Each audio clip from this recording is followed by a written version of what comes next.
Hello everyone, welcome to my channel. My name is Anupama Agnihotri. आज के इस वीडियो में हम लोग लो बर्थ वेट बेबी के बारे में जानने वाले हैं। वीडियो स्टार्ट करने से पहले अगर अभी तक आपने मेरे चैनल को सब्सक्राइब नहीं किया है मेरे चैनल को सब्सक्राइब कर ले एंड बेल आइकॉन दबा ले, जिससे जब भी मैं आगे वीडियो डालूँ आपको नोटिफिकेशन मिल जाए। चलिए वीडियो स्टार्ट करते हैं and low birth weight baby के बारे में जानते हैं। So firstly we will see the definition of low birth weight. Definition: low birth weight as one whose birth weight is less than 2500 gram irrespective of the gestational age. Means low birth weight baby क्या होता है? जिस baby का birth weight 2500 ग्राम से कम या 2.5 KG से कम होता है उसे हम लोग क्या बोलते हैं? लो बर्थ वेट बेबी बोलते हैं। या जिस बच्चे का जेस्टेशनल एज कंप्लीट नहीं हुआ रहता। नॉर्मल जेस्टेशनल एज कितना होता है बेबी का? 40 to 42 वीक, मीन्स 40 से 42 वीक जो होता है वो नॉर्मल जेस्टेशनल एज होता है। अगर कोई बेबी 40 से 42 वीक के पहले बर्थ हो जाए या 9 मंथ से पहले किसी बेबी का बर्थ हो जाए, ऐसे baby mostly low birth weight baby रहते हैं। अगर किसी बच्चे का बर्थ वेट 2500 ग्राम से कम या 2.5 केजी से कम होता है उसे हम लोग लो बर्थ वेट बेबी बोलते हैं। या कोई बेबी अपना जेस्टेशनल एज कंप्लीट नहीं कर पाता, मतलब in respective of gestational age रहता है, उसका जो बर्थ है वो 9 मंथ के पहले हो जाता है या 40 से 42 वीक के पहले बर्थ हो जाता है, वो mostly low birth weight baby रहते हैं। ये लो बर्थ वेट बेबी का डेफिनेशन था। नेक्स्ट वन है incident. In India about 30 to 40% neonates are born low birth weight. Approximately 80% of all neonatal death and 50% of infant death related to low birth weight. India में incident rate कितना है लो birth wait का? India में 30 से 40% जो neonates बच्चे पैदा होते हैं वो लो बर्थ वेट में पैदा होते हैं, मतलब उनका बर्थ वेट जो होता है वो कम होता है 30 से 40% बच्चों का। और अप्रॉक्सीमेटली जो 80% न्यूनेट होते हैं उनकी डेथ जो होती है वो लो बर्थ वेट के कारण होती है। और 50% इन्फेंट की जो डेथ होती है वो भी लो बर्थ वेट के कारण होती है। About 10% of all low birth weight baby required admission to the special care nursery. इसमें से जो 10% बच्चे होते हैं लो बर्थ वेट बेबी वाले बच्चे होते हैं उनका एडमिशन जो स्पेशल नर्सरी केयर यूनिट में हमको कराना पड़ता है, क्योंकि हमको उनको स्पेशल केयर देना पड़ता है। ये आपका इंसिडेंट था। नेक्स्ट वन है क्लासिफिकेशन। लो बर्थ वेट बेबी को 3 पार्ट्स में क्लासीफाई किया गया है। फर्स्ट वन है लो birth weight baby, second one very low birth weight baby, third one extremely low birth weight baby. जो फर्स्ट वन है लो birth weight baby, babies with birth weight of less than 2.5 kg but not less than 1.5 kg। Low birth weight baby किसे बोला जाता है? जिस baby का birth weight 2.5 kg से कम और 1.5 kg तक होता है उस बेबी को हम लोग लो बर्थ वेट बेबी बोलते हैं। मतलब अगर ग्राम में बोले तो जिस बच्चे का बर्थ वेट 2500 ग्राम से कम और 1500 ग्राम तक होता है उस बेबी को हम लोग लो बर्थ वेट बेबी बोलते हैं। सेकेंड वन है very low birth weight baby, babies with the birth weight of less than 1.5 kg but not less than 1 kg। Means very low birth weight baby किसे बोला जाता है? जिस बच्चे का बर्थ वेट 1.5 kg से कम और 1 kg तक होता है उसे हम लोग very low birth weight baby बोलते हैं। ग्राम में बोलेंगे तो जिस बच्चे का बर्थ वेट 1500 ग्राम से कम और 1000 ग्राम तक होता है उसे हम लोग very low birth weight baby बोलते हैं। थर्ड वन है extremely low birth weight baby, babies with the birth weight of less than 1 kg। Extremely low birth weight baby किसे बोला जाता है? जिस बच्चे का बर्थ वेट 1 kg से कम होता है, मतलब 1000 ग्राम से कम होता है, उसे हम लोग extremely low birth weight baby बोलते हैं। क्लासिफिकेशन में हम लोगों ने 3 पार्ट्स में क्लासिफिकेशन देखा। फर्स्ट वन था लो birth weight baby. Low birth weight baby जिस बच्चे का बर्थ वेट 2.5 kg से कम और 1.5 kg तक होता है, मतलब 2500 ग्राम से कम और 1500 ग्राम तक होता है, उसे हम लोग लो बर्थ वेट बेबी बोलते हैं। Very low birth weight baby जिस बच्चे का बर्थ वेट 1500 ग्राम से कम और 1000 ग्राम तक होता है, मतलब 1.5 kg से कम और 1 kg तक होता है, उसे हम लोग very low birth weight baby बोलते हैं। Third one extremely low birth weight baby जिस बच्चे का बर्थ वेट 1 kg और 1000 ग्राम से कम होता है, उसे हम लोग extremely low birth weight baby बोलते हैं। सो ये लो बर्थ वेट बेबी का क्लासिफिकेशन था। नेक्स्ट वन है causes of low birth wait. क्या कारण होता है लो बर्थ वेट बेबी होने का? The two main reason why a baby may be born with the low birth weight. दो मेन कारण होते हैं जिससे बेबी लो बर्थ वेट पैदा होता है। फर्स्ट वन है premature birth, second foetal growth restriction.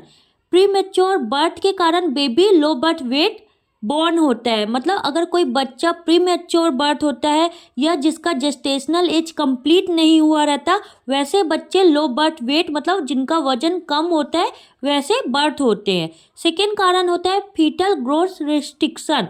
जब कोई बच्चा वूम में होता है, मतलब मदर के वूम में होता है, पेट में होता है, सो उस समय बच्चे का फीटल रहता है वो अच्छे से ग्रोथ नहीं हो पाता, जिसके बहुत सारे कारण हो सकते हैं। मदर को इन्फेक्शन हो सकता है या मदर कुछ बीमारी डायग्नोसिस का शिकार हो सकती है, या जो बेबी रहता है उनमें कुछ डायग्नोसिस हो जाए या कुछ भी प्रॉब्लम हो जाए जिससे बेबी का ग्रोथ नहीं हो पाता मदर के वूम में, जिसको हम लोग फीटल ग्रोथ रेस्ट्रिक्शन बोलते हैं। उस कारण से भी बेबी लो बर्थ वेट पैदा होता है। सो ये दो कारण होते हैं जिससे बच्चा लो बर्थ वेट पैदा होता है, प्रीमेच्योर बर्थ के कारण या फीटल ग्रोथ रेस्ट्रिक्शन के कारण बच्चा लो बर्थ वेट पैदा होता है। ये दो कारण होते हैं।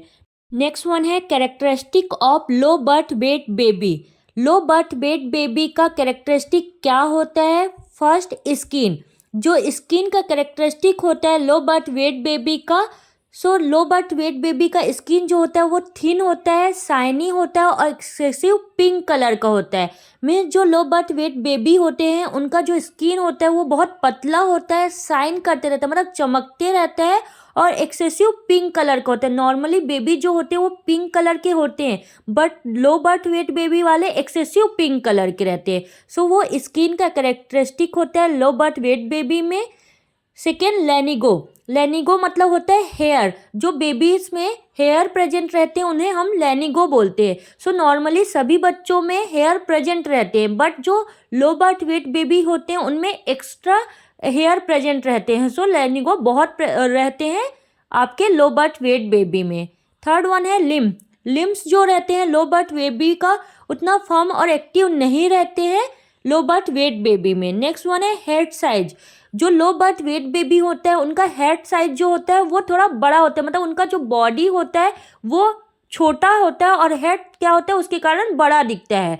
नॉर्मल हेड सरकमफ्रेंस जो होता है न्यूबॉर्न बेबी में वो होता है 33 to 35 सेंटीमीटर, और चेस्ट सरकमफ्रेंस जो होता है वो आपका 1 सेंटीमीटर कम होता है हेड सरकमफ्रेंस से। But low birth weight baby में क्या होता है, जो अब नॉर्मलिटी आ जाती है हेड सरकमफ्रेंस और चेस्ट सरकमफ्रेंस में। Sucking ability. लो बर्थ वेट बेबी का सकिंग एबिलिटी जो होता है वो इतना एक्टिव नहीं रहता, बच्चा अच्छे से सक नहीं कर पाता। अगर उसको हम फीड कराते हैं लो बर्थ वेट बेबी को तो उसमें जो सकिंग रिफ्लेक्सेस होता है वो इनएक्टिव रहता है या इतना ज़्यादा एक्टिव नहीं रहता जैसे नॉर्मल बेबी का होता है। जेनाइटल। जेनाइटल भी जो बेबी का होता है वो उतना फॉर्म नहीं होता है। जो लेबिया मेजोरा और लेबिया मेनोरा रहता है वो अच्छे से विजुअल नहीं हो पाता और ऑब्जर्व नहीं हो पाता। नेक्स्ट वन है सोल्स ऑफ द फीट। जो फीट का सोल रहता है वो भी अबनॉर्मल हो जाता है लो बर्थ वेट बेबी में। सो ये characteristic of low birth weight baby था। नेक्स्ट वन अब हम लोग देखेंगे mother health condition lead to the premature birth और fetal growth restriction.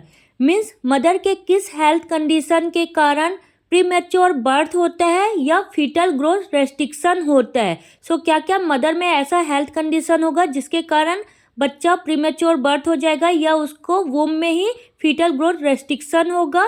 So first one है प्री टर्म लेबर। अगर प्री टर्म लेबर होता है उस कंडीशन में जो बेबी रहता है वो प्री मैच्योर बर्थ होता है या फीटल ग्रोथ रेस्ट्रिक्शन हो जाता है। सेकेंड वन है क्रोनिक हेल्थ कंडीशन। अगर मदर का हेल्थ कंडीशन क्रोनिक होता है उस कंडीशन में भी जो बेबी रहता है वो प्री मैच्योर बर्थ होता है और फीटल ग्रोथ रेस्ट्रिक्शन हो जाता है। क्या क्या क्रोनिक इलनेस होती है या डायग्नोसिस होता है जिसके कारण जो बेबी है वो प्री मैच्योर बर्थ होता है?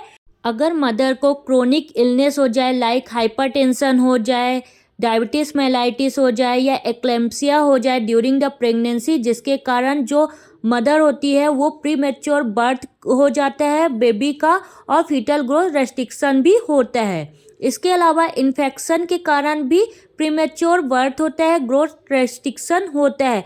इन्फेक्शन में मदर को जैसे प्रेगनेंसी के दौरान आपका चिकन पॉक्स हो जाए, रूबेला हो जाए या अदर कोई भी वायरस इन्फेक्शन जैसे साइटोमेगालो वायरस इन्फेक्शन हो जाए या सेक्सुअल ट्रांसमिटेड इन्फेक्शन हो जाए, उसके कारण जो बच्चा होता है वो प्रीमेच्योर बर्थ हो जाता है या फीटल ग्रोथ रेस्ट्रिक्शन होता है। Then next problem with the placenta. अगर ड्यूरिंग द प्रेगनेंसी प्लासेंटा में प्रॉब्लम हो जाए उसके कारण भी प्रीमेच्योर बर्थ होता है या फीटल ग्रोथ रेस्ट्रिक्शन होता है। नेक्स्ट वन है not gaining enough weight during the pregnancy. Means during the pregnancy mother जो रहती है वो इनफ वेट गेन नहीं कर पाती, उसके कारण क्या होता है प्रीमेच्योर बर्थ होता है एंड फीटल ग्रोथ रेस्ट्रिक्शन हो जाता है। ड्यूरिंग द प्रेगनेंसी मदर को 11 to 12 kg वेट गेन होता है 9 मंथ में, बट ऐसा अगर नहीं हो पाता उसके कारण जो बच्चा रहता है वो प्रीमेच्योर बर्थ हो जाता है या फीटल ग्रोथ रेस्ट्रिक्शन होता है बेबी में। नेक्स्ट वन है smoking, drinking alcohol and using street drug. अगर जो मदर होती है वो ये ड्यूरिंग द प्रेगनेंसी स्मोक करती है, ड्रिंक करती है एल्कोहल या ड्रग्स लेती है, उसके कारण भी जो बच्चा होता है वो प्रीमेच्योर बर्थ हो जाता है या ग्रोथ फेलियर हो जाता है या ग्रोथ रेस्ट्रिक्शन होता है। और स्पेशली ऐसे मदर जो स्मोक करते हैं, ड्रिंक करते हैं या ड्रग्स लेते हैं ड्यूरिंग द प्रेगनेंसी, उनके बच्चे मोस्टली मेंटल रिटार्डेड हो जाते हैं या साइकोलॉजिकल प्रॉब्लम्स होती है ऐसे बच्चों में जिनकी मदर ड्रग्स लेती है, स्मोक करती है या ड्रिंक करती है। नेक्स्ट वन है other condition. During the pregnancy कुछ अदर कंडीशन भी होते हैं जिसके कारण जो बच्चा होता है वो प्रीमेच्योर बर्थ हो जाता है या इसमें फीटल ग्रोथ रेस्ट्रिक्शन होता है। सो ये हम लोगों ने देखा कि ड्यूरिंग द प्रेगनेंसी मदर में क्या क्या प्रॉब्लम होती है या क्या हेल्थ कंडीशन होती है जिससे बच्चा प्रीमेच्योर बर्थ हो जाता है या फीटल ग्रोथ रेस्ट्रिक्शन होता है।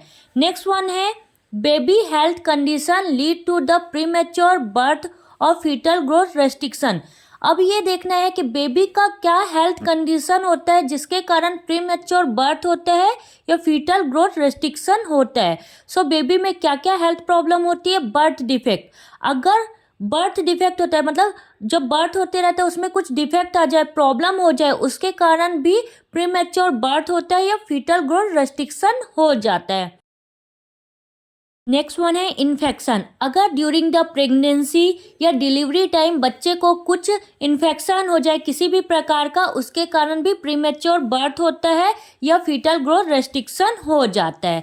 सो ये हम लोगों ने देखा कि बेबी का क्या हेल्थ कंडीशन होता है जिसके कारण प्रीमेच्योर बर्थ हो जाता है या फीटल ग्रोथ रेस्ट्रिक्शन होता है। सो हम लोगों ने दो देखा, इसमें हम लोगों ने रखा बर्थ डिफेक्ट होता है या इन्फेक्शन होता है उसके कारण प्रीमेच्योर बर्थ होता है या फीटल ग्रोथ रेस्ट्रिक्शन होता है बेबी का। नेक्स्ट वन है what medical problem can low birth wait cause for the newborn. अगर कोई बेबी लो बर्थ वेट पैदा होता है उसके कारण उसमें क्या क्या मेडिकल प्रॉब्लम हो जाती है। सो फर्स्ट वन है रेस्पिरेटरी डिस्ट्रेस सिंड्रोम। अगर कोई बेबी लो बर्थ वेट हुआ है उसके कारण न्यूबॉर्न बेबी में respiratory distress syndrome means RDS हो जाता है। नेक्स्ट वन है इंट्रावेंट्रिकुलर हैमरेज। अगर कोई बेबी लो बर्थ वेट पैदा हुआ है उसके कारण जो न्यूबॉर्न बेबी है उसमें इंट्रावेंट्रिकुलर हैमरेज हो सकता है। नेक्स्ट वन है पेटल डक्टल आर्ट्रियोसिस। लो बर्थ वेट के कारण पेटल डक्टल आर्ट्रियोसिस मतलब PDA भी हो जाता है। नेक्स्ट है NEC मतलब लो बर्थ वेट बेबी अगर हुआ है उसके कारण NEC भी बेबी को हो जाता है। नेक्स्ट वन है रेटिनोपैथी ऑफ प्रीमेच्योरिटी मतलब ROP, अगर कोई बेबी लो बर्थ वेट पैदा हुआ है उसके कारण न्यूबॉर्न बेबी जो है वो उसको रेटिनोपैथी ऑफ प्रीमेच्योरिटी भी हो जाता है। सो ये सब लो बर्थ वेट बेबी अगर बर्थ होता है उसके कारण से मेडिकल प्रॉब्लम न्यूबॉर्न बेबी में होते हैं। नेक्स्ट वन अब हम लोग देखेंगे nursing care of low birth weight baby. Low birth weight baby को क्या क्या नर्सिंग केयर देते हैं। फर्स्ट वन है care at newborn intensive care unit. अगर बेबी इंटेंसिव केयर यूनिट में है, ICU में है, सो उसको हम लोग न्यूनेटल केयर देंगे। मेंटेन ऑफ ब्रीडिंग, बच्चे का ब्रीडिंग को मेंटेन करेंगे। Maintain of stable body temperature, baby के बॉडी टेम्परेचर को भी स्टेबल करेंगे, मेंटेन करेंगे। Maintain of nutrition and hydration, बच्चा जो रहता है न्यूबॉर्न बेबी उसके न्यूट्रिशन मतलब ब्रेस्ट फीडिंग को भी मेंटेन करेंगे और हाइड्रेट भी करके रखेंगे बेबी को। Next one gentle early stimulation, prevention, early detection and promote management of complication. Gently early stimulation करेंगे लो बर्थ वेट बेबी का, प्रिवेंशन करेंगे अगर कोई उसको डायग्नोसिस हो रहा है या इलनेस हो रही है उसको प्रिवेंट करेंगे। अर्ली डिटेक्शन करेंगे, अगर कोई बीमारी हमको दिख रही है या होने वाली है ऐसा पता चलता है तो अर्ली ही हम डायग्नोस कर लेंगे बच्चे को। प्रमोट करेंगे उसके हेल्थ कंडीशन को और कोई कॉम्प्लिकेशन है उसको हम लोग प्रिवेंट करने की कोशिश करेंगे। नेक्स्ट वन है vaccination of low birth wait. हम लो बर्थ वेट के लिए वैक्सीनेटेड करेंगे न्यूबॉर्न बेबी को। Transport of sick low birth weight baby, low birth weight baby अगर उस हेल्थ सेंटर में अगर ट्रीट नहीं हो पा रहा है अच्छे से तो हम उसको दूसरे जगह ट्रांसपोर्ट करेंगे। Next one family support, discharge, follow up and home care.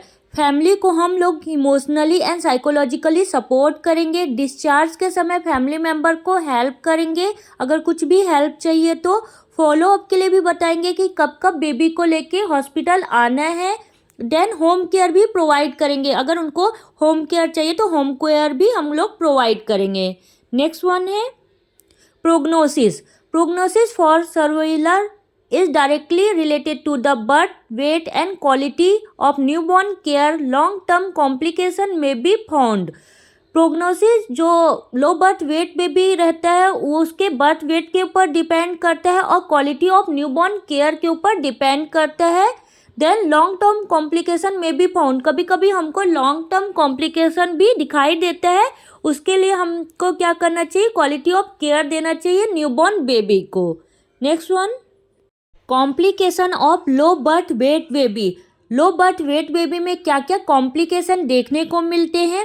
So mostly low birth weight baby में रेस्पिरेटरी कॉम्प्लिकेशन देखने को मिलते हैं। फर्स्ट वन है hyperbilirubinaemia. Low birth weight baby का बिलिरुबिन लेवल जो होता है वो इंक्रीज हो जाता है, ज़्यादा हो जाता है, जिसके कारण बेबी में जॉन्डिस हो जाता है। नेक्स्ट वन है हाइपोग्लाइसीमिया। जो ग्लाइसीमिया है लो बर्थ वेट बेबी का वो क्या हो जाता है, डिक्रीज हो जाता है। Then hypothermia, mostly low birth weight baby में हाइपोथर्मिया होता है, मतलब उनका टेम्परेचर जो होता है वो डाउन हो जाता है, कम हो जाता है। Then infection, low birth weight baby में मोस्टली हमको इन्फेक्शन देखने को मिलता है क्योंकि बच्चा उतना मैच्योर नहीं होता, उसका जो लंग्स है वो भी इतना मैच्योर नहीं होता, जिससे उनको बहुत जल्दी इन्फेक्शन हो जाता है। स्पेशली निमोनिया इन्फेक्शन, अस्थमा, ये सब ज़्यादा देखने को मिलते हैं हमको लो बर्थ वेट बेबी में। Next one feeding disorder. Specially लो बर्थ वेट बेबी जो होते हैं उसमें फीडिंग प्रॉब्लम हमको ज़्यादातर देखने को मिलता है, वो अच्छे से ब्रेस्ट फीडिंग नहीं कर पाते हैं, सकिंग रिफ्लेक्सेस उसमें अच्छे से मैच्योर नहीं हुआ रहता, जिसके कारण फीडिंग डिसऑर्डर होता है। Then PDA patent ductus arteriosus भी हमको लो बर्थ वेट बेबी में देखने को मिलता है। सो ये सब आपका complication of low birth weight baby था। नेक्स्ट है preventing a low birth weight baby. कैसे प्रिवेंट करेंगे कि लो बर्थ वेट बेबी ना हो। First improving women's general health over the life cycle. During the pregnancy हम ध्यान रखेंगे कि जो वुमेन है उसका हेल्थ कंडीशन जो है वो अच्छा रहे और उसमें कुछ भी कॉम्प्लिकेशन ना हो, जिसके कारण लो बर्थ वेट बेबी ना हो पाए। सो मदर को अगर हम अच्छे से बैलेंस डाइट देंगे, अच्छे से हेल्दी रखेंगे तो जिसके कारण लो बर्थ वेट बेबी नहीं होगा। Next one helping women improve the fertility planning. Women को फर्टिलिटी प्लान करने में हेल्प करेंगे। The next one, encouraging women to engage in the health preconception behaviour like taking folic acid supplement. During the pregnancy जो women's रहती है, pregnant women, उनको इंकरेज करेंगे कि वो फॉलिक एसिड, आयरन की टैबलेट जरूर ले, जिससे जो बेबी है वो हेल्दी रहे और उसको लो बर्थ वेट ना हो पाए। Next, improving the health behaviour of the pregnant women including smoking cessation during और quitting drug use and appropriate weight gain. During the pregnancy जो मदर्स रहती है उनके बिहेवियर को हेल्दी रखने की कोशिश करेंगे, उनको स्मोक बिल्कुल करने के लिए मना करेंगे, और जो अगर ड्रग्स लेते थे या अल्कोहल लेते थे उसके लिए भी बिल्कुल मना करेंगे मदर को। ड्यूरिंग द प्रेगनेंसी ये सब नहीं करना है, और उनके वेट गेन करने में भी हेल्प करेंगे, मतलब उनको बैलेंस डाइट लेने को बोलेंगे मदर को। नेक्स्ट वन है screening pregnancy women for the certain medical condition such as the infection और फिजिकल अबनॉर्मलिटी। अगर वुमेन को ड्यूरिंग द प्रेगनेंसी कुछ इन्फेक्शन हो जाता है या कुछ अबनॉर्मलिटी होती है, उसमें हम लोग स्कैन करेंगे और उसको कॉम्प्लिकेशन को दूर करेंगे और उसको हेल्दी करेंगे वुमेन को ड्यूरिंग द प्रेगनेंसी, जिसके कारण लो बर्थ वेट बेबी ना हो सके। आज के इस वीडियो में हम लोगों ने लो बर्थ वेट बेबी का पार्ट 1 देखा, जिसमें हम लोगों ने डेफिनेशन जाना लो बर्थ वेट बेबी का, देन इंसिडेंट रेट देखा, क्लासिफिकेशन जाना लो बर्थ वेट बेबी का क्या क्लासिफिकेशन है, कॉसेज जाना क्या कारण से लो बर्थ वेट बेबी होते हैं, कैरेक्टरिस्टिक देखा, मदर एंड बेबी का हेल्थ कंडीशन जाना जिसके कारण लो बर्थ वेट बेबी होता है या प्रीमेच्योर बर्थ होता है, देन मेडिकल कॉम्प्लिकेशन जाना क्या क्या मेडिकल प्रॉब्लम हो सकता है लो बर्थ वेट बेबी के कारण, और क्या क्या कॉम्प्लिकेशन हो सकता है लो बर्थ वेट बेबी के कारण। ये सब चीज़ें आज के हम लोगों ने इस वीडियो में जाना। नेक्स्ट वीडियो में हम लोग लो बर्थ वेट बेबी का मैनेजमेंट देखेंगे, क्या क्या मैनेजमेंट करेंगे लो बर्थ वेट बेबी के लिए। इस वीडियो को देखने के लिए thank you so much. Next video को देखने के लिए आप मेरे चैनल को ज़रूर सब्सक्राइब कर लीजिएगा, जिससे जब भी मैं आगे का वीडियो डालूंगी आपको नोटिफिकेशन मिल जाएगा।